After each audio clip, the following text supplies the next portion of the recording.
Hello po mga kababayan. Ang dami pong nag-react na mga teacher tungkol sa nasabi ni Secretary Claire Castro. Panoorin niyo po muna ito. Insulto po talaga ito sa ating mga kaguruan. At syempre holistic dapat yung approach dito. Hindi nga paninisi sa mga guro, kundi pati yung ating mga parents, buong school communities ay dapat na magsuportahan para.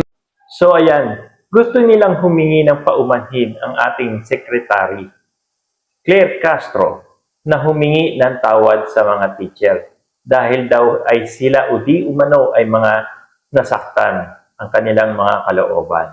Dapat nga po ba siyang humingi ng tawad? Pero bago po yan, panoorin po muna natin ang kanyang mga nasinabi. Minsan na po natin nakita, mismo ang ibang mga guro ay lumalabag sa ganitong klase ng moralidad. Sila minsan ay nagtuturo sa kanilang mga estudyante kung papaano maging walang modo, lalong-lalo na sa mga nakakatanda or sa mga ibang tao. O, di ba napakalinaw? Napakalinaw ng sinabi niya, di ba? Ayan ang sabi niya, may ibang mga gurong lumalabag sa moralidad. So, ibang mga guro, so hindi lahat po yun.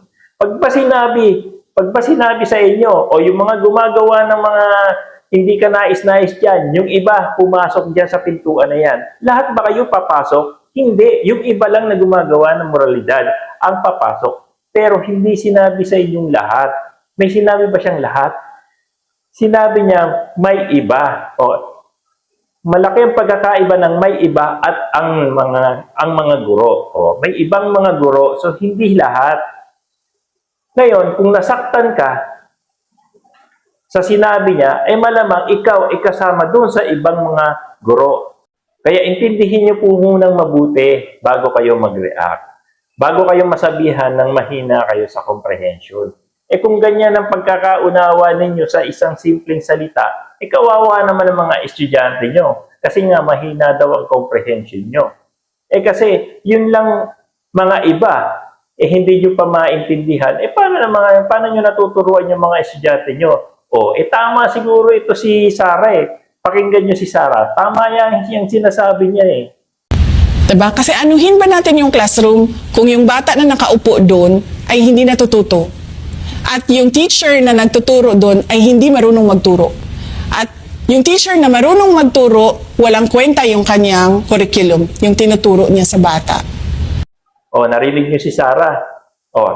Bakit hindi kayo nag-react yan sa sinabi niya? Anong masasabi niyo sa